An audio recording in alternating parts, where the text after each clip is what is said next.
بسم اللہ الرحمن الرحیم۔ بسم اللہ الرحمن الرحیم۔ یہ المختصر کا سبق نمبر 84 ہے اور اس میں مصنف رحمۃ اللہ تعالی علیہ پچھلی گفتگو کی تکمیل کر رہے ہیں اور فنون ثلاثہ کی تذکرے کو بیان کر رہے ہیں، کیونکہ پیچھے تذکرہ تھا کہ چند علوم ہیں جن کے ذریعے بلاغت کے موقوف علیہ کا تحقق ہوتا ہے، جن میں سے ادائے معنی میں غلطی یہ پہلا تھا، اعتراض یہ موقوف علیہ پہلا تھا، اور دوسرا تھا کلام فصیح کو غیر فصیح سے ممتاز کرنا، اور اس کو چند علوم میں بیان کیا جاتا ہے۔ اب بھی کچھ چیزیں ہیں جن کو شارح اور ماتن بیان کر رہے ہیں، لہذا انہوں نے فرمایا وَهُوَ أي ما يبين في العلوم المذكورة أو يدرك بالحس، فالضمير عائد إلى ما، ومن زعم أنه عائد إلى ما يدرك بالحس فقد سهى سهوا ظاهرا ما عدا التعقيد المعنوي، إذ لا يعرف بتلك العلوم ولا بالحس تمييز السالم من التعقيد المعنوي عن غيره، فعلم أن مرجع البلاغة بعضه مبين في العلوم المذكورة وبعضه مدرك بالحس، وبقي الاعتراض عن الخطأ في تعدية المعنى المرادي والاعتراض عن التعقيد المعنوي، فمست الحاجة إلى علمين مفيدين لذلك فوضعوا علم المعاني للأول وعلم البيان للثاني۔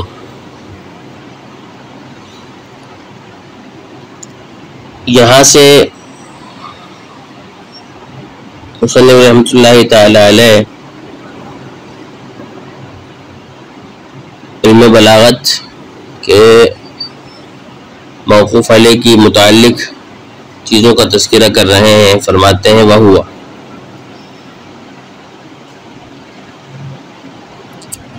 أي ما يبين في العلوم المذكورة أو يدرك بالحس۔ یہاں سے ہوا ضمیر کے بارے میں شارح نے فرمایا کہ جو ہوا ضمیر کا مرجع ہے وہ ما یبین میں جو موجود ما ہے وہ ہے، اور مطلب یہ ہے کہ مخل بالفصاحت اسباب جو مذکورہ علوم میں بیان کیے گئے یا جو مدرک بالحس ہیں، یہ تاقید معنوی کے علاوہ ہے، یعنی تاقید معنوی جو تھی نہ تو ان علوم مذکورہ میں بیان کی گئی ہے اور نہ ہی وہ مدرک بالحس ہے، یہ مطلب ہے، اور یہ بات بالکل صحیح ہے۔ لیکن بعض لوگوں نے ہوا ضمیر کا مرجع ہماری بیان کردہ شرح کے مطابق نہیں کیا، بلکہ انہوں نے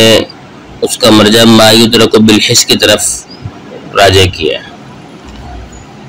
وہ کہتے ہیں کہ جی ما یدرک بالحس کی طرف ہوا ضمیر راجع، سارے کہتے ہیں کہ ان لوگوں کا خیال باطل ہے، اس لیے کہ جب آپ ہوا ضمیر کو ما یدرک بالحس کی طرف راجع قرار دے دیں گے تو اس صورت میں مطلب یہ ہوگا کہ وہ یعنی جو مدرک بالحس ہے تاقید معنوی کے علاوہ ہے، تو مطلب یہ ہوگا کہ تاقید معنوی کے علاوہ جتنے بھی اسباب جو فصاحت میں مخل ہیں وہ مدرک بالحس ہیں، کیونکہ صرف تاقید معنوی ان کے علاوہ ہے تو باقی مدرک بالحس ہوئے، حالانکہ ایسا تو نہیں ہے، بلکہ جو پیچھے بیان ہوئے تھے ان میں سے بعض تو مدرک بالحس تھے جیسے تنافر تھا، مگر غرابت ہے، مخالفت قیاس تھا، تاقید لفظی تھی، اضافہ تالیف تھا، یہ اس طرح دیگر چیزیں تھیں، وہ تو مدرک بالحس نہیں ہے، بلکہ ان علوم کو تو پیچھے والے مذکور علوم میں بیان کیا گیا ہے۔ تو یہ خرابی لازم آئی کہ اگر آپ ہوا ضمیر کو ما یدرک بالحس کی طرف راجع قرار دے دیں گے، لہٰذا اصل بات وہی ہے جو ہم نے بیان کی ہے کہ ہوا ضمیر کا مرجع جو ہے وہ ما ہے، اور مصنف کا منشأ بیان یہ ہے کہ وہ اسباب جو فصاحت میں مخل تھے جن کو علوم مذکورہ میں بیان کیا گیا ہے، یا وہ جو مدرک بالحس ہیں وہ سارے کے سارے اسباب تاقید معنوی کے علاوہ ہیں.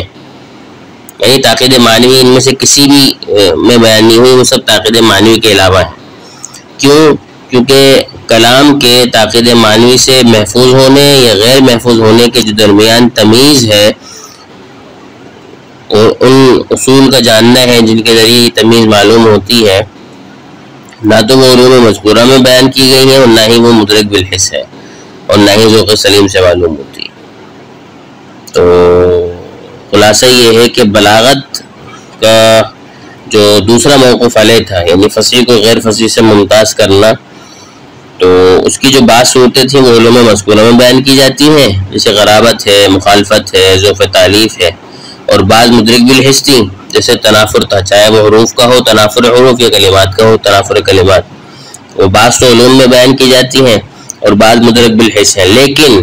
بعض ایسے بھی اسباب ہیں، اور وہ دو چیزیں رہ گئی اب، کہ جن سے احتراز جو ہے وہ ضروری ہے، اور بلاغت کا مرجع اور موقوف علیہ وہ ہے. یعنی بلاغت کے تحقیق کے لیے دو چیزوں سے احتراز اب بھی ضروری ہے، لیکن وہ دو چیزیں ایسی ہیں جن کو نہ تو ان علوم مذکورہ میں بیان کیا گیا ہے اور نہ ہی وہ مدرک بالحس ہے. ان میں ایک تو یہ ہے کہ معنی مرادی کو ادا کرنے میں غلطی سے بچنا. ایک تو یہ ہے جن کو ابھی تک کسی علم میں بیان نہیں کیا گیا جو پیچھے بیان ہوا ہے، اور نہ ہی وہ مدرک بالحس ہے. اور دوسرا تاقید معنوی ہے، نہ یہ بھی مدرک بالحس نہیں ہے اور یہ بھی پیچھے علوم میں بیان نہیں کیا گیا. اور جبکہ ان دونوں سے بچنا بھی ضروری ہے بلاغت کے لیے، اور یہ بلاغت کا موقوف علیہ،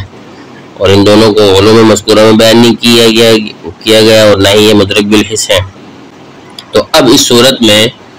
ان دو سے اعتراض کے لیے دو علموں کی ضرورت پڑی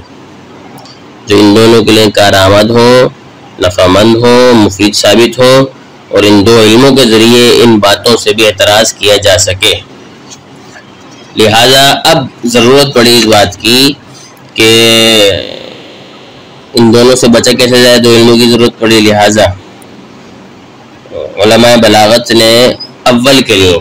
یعنی معنی مرادی کو ادا کرنے کے لیے، بس میں غلطی سے بچنے کے لیے ایک علم وضع کیا جس کو علم معنی کہتے ہیں، اور دوسرے یعنی تاقید معنوی سے بچنے کے لیے ایک اور علم وضع کیا گیا جن کو علم بیان سے تعبیر کیا جاتا ہے. اسی بات کو مصنف رحمۃ اللہ تعالی علیہ نے یوں بیان فرمایا ہے کہ وہ علم جس کے ذریعے اول یعنی مراد کو ادا کرنے میں غلطی سے بچا جاتا ہے علم معنی ہے،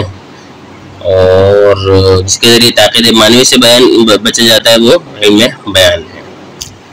اسی بحث کو شارح رحمۃ اللہ تعالی علیہ نے مصنف کی مطابقت میں یوں بیان کیا ہے کہ وہ ہوا اور وہ کیا وہ ای ما یبین فی العلوم المذکورہ، کہ وہ جو بیان کیا جاتا ہے علوم مذکورہ میں، او یدرک بالحس، یہ جو حس کے ساتھ معلوم ہوتا ہے. یہ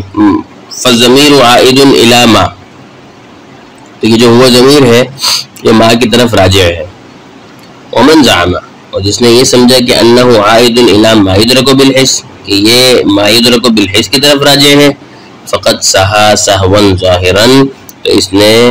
غلطی ایسی کری ہے جو واضح غلطی ہے، یعنی فاش غلطی کی ہے اس نے. تو فرماتے ہیں وہوا یعنی کہ جو علوم مذکورہ میں بیان کیے جاتے ہیں یا جو مدرک بالحس ہیں، یہ سارے کے سارے اسباب ما عدد تاقید معنوی،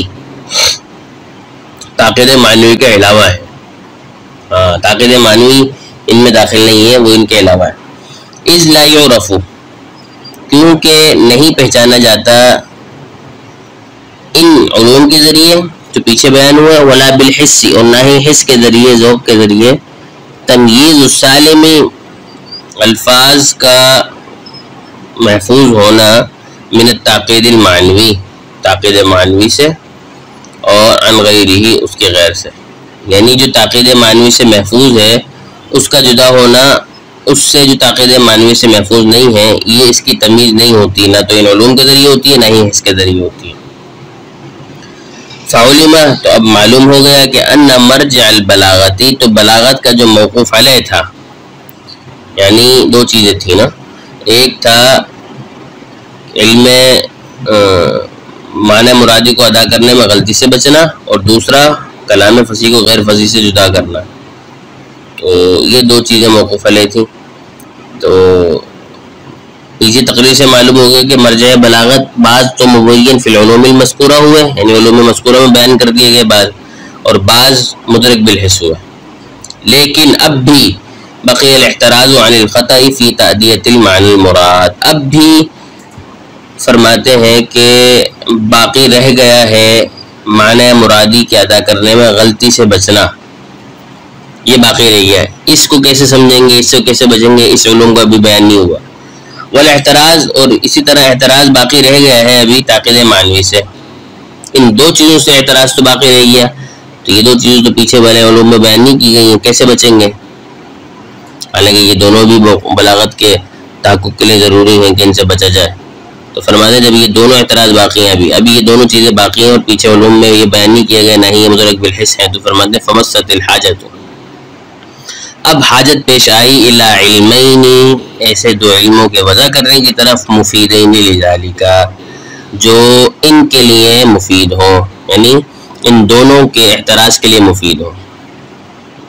یعنی معنی مرادی کے ادا کرنے میں غلطی سے بچنے کے لیے مفید ہوں وہ علم، اور تاقید معنوی کو غیر تاقید معنوی سے تمیز کرنے کے لیے مفید ہو وہ علم. تو ایسے دو علموں کی ضرورت ہمیں پڑ گئی. تو اب کیا کرا؟ کہتے ہیں فوضعوا علم المعانی للاولی، تو اول کے لیے انہوں نے یعنی علماء بلاغت نے علم معانی وضع کیا، اور وعلم البیان للثانی، اور دوسرے کے لیے یعنی تاقید معنوی سے بچنے کے لیے اور غیر تاقید معنوی کو تاقید معنوی کو غیر تاقید معنوی سے ہٹانے کے لیے، تمیز کرنے کے لیے، سمجھنے کے لیے دوسرے علم کو انہوں نے وضع کیا جس کو آپ علم بیان کہتے ہیں. تو یہی چیز ہے جس کو شاہ رحمۃ اللہ تعالیٰ نے بیان یہاں کیا ہے. تو خلاصہ یہ ہوا کہ بعض بلاغت کے موقوف علیہ دو چیزیں تھیں، ایک تھا معنی مرادی کے ادا کرنے میں غلطی سے بچنا، اور دوسرا تھا کلام فصیح کو غیر فصیح سے الگ کرنا. تو کلام فصیح کو غیر فصیح سے الگ کرنا، اس کے کچھ اسباب تھے جن کو مختلف علوم میں بیان کیا جاتا ہے، لیکن تاقید اور کچھ جو ہے وہ مدرک بالحس ہے، لیکن تاقید معنوی ان میں سے کسی میں بھی نہیں ہے، نہ تو علوم میں بیان ہوتی ہے نہ وہ مدرک بالحس ہے، تو وہ بچ گئی، حالانکہ اس سے بچنا بھی ضروری ہے. اسی طرح معنی مرادی کے ادا کرنے میں غلطی سے بچنے کے لیے کیا ضروری ہے، وہ بھی رہ گیا، ابھی اس سے بھی اعتراض ضروری تھا بلاغت کے لیے. تو فرماتے ہیں کہ باقی تو ہوگا، لیکن ان دو سے بچنے کے لیے دو علموں کی ضرورت پڑی. اسی وجہ سے علماء بلاغت نے دو علموں کو وضع کیا، معنی مرادی سے بچنے معنی مرادی کے ادا کرنے میں غلطی سے بچنے کے لیے انہوں نے علم معنی وضع کیا، اور تاقید معنوی سے بچنے کے لیے انہوں نے علم بیان وضع کیا. تو یہ ہے اس سبق کا خلاصہ. اللہ تبارک و تعالی سمجھنے کی توفیق عطا فرمائے. وما توفیقی الا باللہ.